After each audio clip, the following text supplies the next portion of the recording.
First question on today's live mailbag is coming from Michael Mackey. It says, do you see the Lakers trading for CP3? Michael, here's the thing. We know Chris Paul is probably on the move at this point. We know the Thunder are talking to teams. We know they're talking to the Phoenix Suns. We know that there is traction with the Phoenix Suns and a potential trade there. I know LeBron and Chris Paul are banana boat buddies. I get it. But here's the biggest problem. The Lakers don't have anything to offer that the Thunder are going to be interested in. The 28th pick does not move the needle for the Oklahoma City Thunder. Kyle Kuzma probably doesn't even move the needle that much for the Oklahoma City Thunder. Future first-round picks for a Lakers team that's going to be in the championship, or at least competing for a championship over the next 3 to 5 years, doesn't interest the Thunder either. So, no, I do not see Chris Paul going to the Los Angeles Lakers, especially because of how talented he is. It'd be one thing if he was old and didn't have any talent left, but he's old and still winning games. So, you look at the stats between the regular season and the playoffs, he knows how to step it up when it counts, and that's what OKC values. But OKC also really values their first-round picks, and the Lakers just don't have enough first-round picks to offer him. Now, these are some of the teams that are interested in Chris Paul we already know of. The Lakers are one of them. The Bucks apparently have a lot of interest in him. I don't think they have the pieces either. The Knicks, they might actually have some pieces to offer. 76ers are a team that intrigues me if they potentially want to get over the Ben Simmons experiment, which I don't think they should yet. And then there's the Phoenix Suns. That is the team that has the most traction right now. So what I want you guys to do is make your predictions in the comments and in the live chat if you're watching live with us here on Chat Sports. Where will CP3 play next season? Type PHX for the Phoenix Suns. Type OKC for the Oklahoma City Thunder. Or if you think he's getting traded somewhere that nobody's even talked about yet, comment it down below. You know what? It's kind of looking like he's going to be a member of the Phoenix Suns sooner rather than later. But let me know. OKC for the Thunder, PHX. I don't think it's going to be OKC. I think that'd be the one team that I say he's not going to be on the Thunder anymore. I'm just afraid that they've moved on from him. I'm afraid that now that they have a brand new head coach, they're not really in the market for a 35-year-old point guard anymore. Chris Jones coming up with a question about the Lakers. Do the Lakers trade pick 28? So, yeah, they do have the 28th overall pick. But you know what? I think they're going to keep it. I really do, because I think there's going to be some solid guards available for the Lakers at 28. And also, I'm sorry to break it to you, Laker fans, but the 28th overall pick does not get you that much in a trade scenario. So you take a player at 28. You know who I think you take?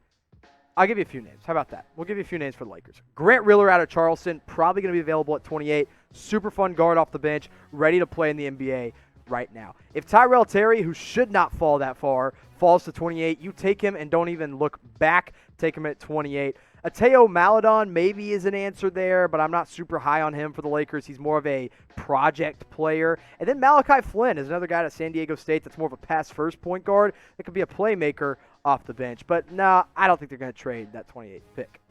Super chat time from Kenneth Booker says, does a player with an injury history fall like Michael Porter Jr.? Now, that's a good question. The only thing is there's not a Michael Porter Jr. in this draft when it comes to injury history.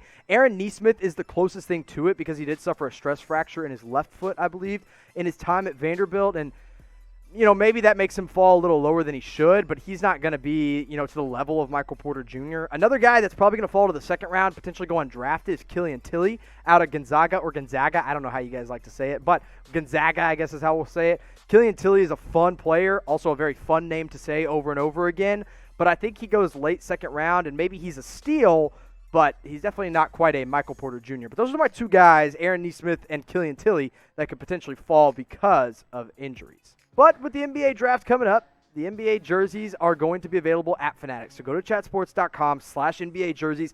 Any player, any team you want, it's available, and it's shipping for free for a limited time only. And here's my favorite thing about Fanatics, besides all the awesome collections and selections they have on chatsports.com/NBA jerseys.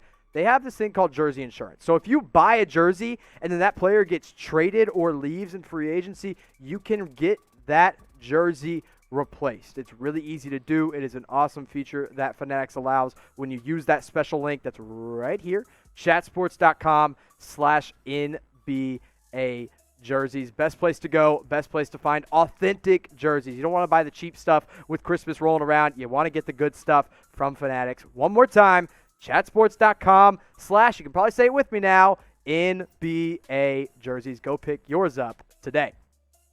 Let's go to Marquise Robertson. Steven Adams to the Los Angeles Lakers. Marquise, here's your problem. What are the Lakers going to give up for Steven Adams? Kuzma? Maybe that gets it done. Maybe Kuzma in a first could get it done. Maybe the Thunder are like, we're ready to move on from Steven Adams. But here's the problem: Adams also makes way too much money, and the Hawks do not, or the Lakers do not have cap space to give to Steven Adams. But if they do make any kind of changes, if they do make any kind of trades, we'll have it covered for you on our Lakers only channel. But also we'll have it covered for you here on Chat Sports. El Robo Rick uses hashtag draft and super chat, so a double whammy coming from El Robo. Says, who will be the steal of the draft? Good question. I like this question a lot. Now, one guy that I have higher than most people, I think, is Desmond Bane out of TCU.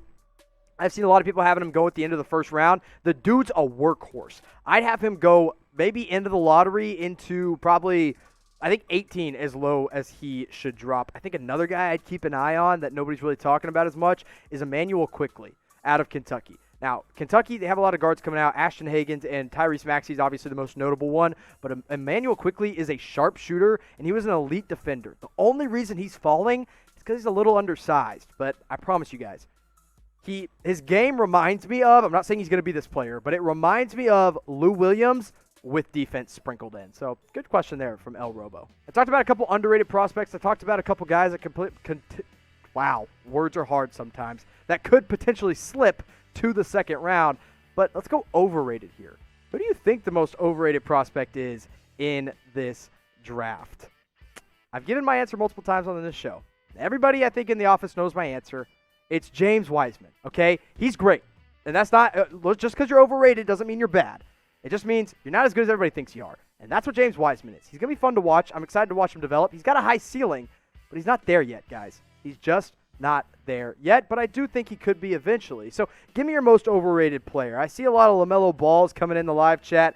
I disagree. I think LaMelo is going to be great in the NBA. He has he has the vision of a point guard and the size of a small forward, but that's mainly the answer. I see a couple Cole Anthonys coming in as well.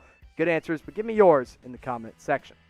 Let's go to JJ Maciel. Says, where will DeMar DeRozan be going? So DeMar currently with the Spurs. It looks like he's going to be on the move. It looks like he wants out. He does not want to play with San Antonio, it appears. I think him going to the Lakers somehow is possible, but I don't know how realistic it is because I don't know what trade chips would happen. I would like to see him go back to Toronto. I would like to see Kyle Lowry, DeMar DeRozan, and Pascal Siakam run it back and really potentially rebuild that friendship and relationship for DeMar DeRozan, but I'm just not sure. I think another potential team could be the Boston Celtics with all their trade chips. I've seen the Dallas Mavericks kicked around out there. I don't think that's realistic. I don't think the Mavs want DeMar DeRozan. I haven't seen a whole lot of other names, but I think it's got to be a contender because I don't really see a whole lot of tanking teams going for an older guy like DeMar DeRozan.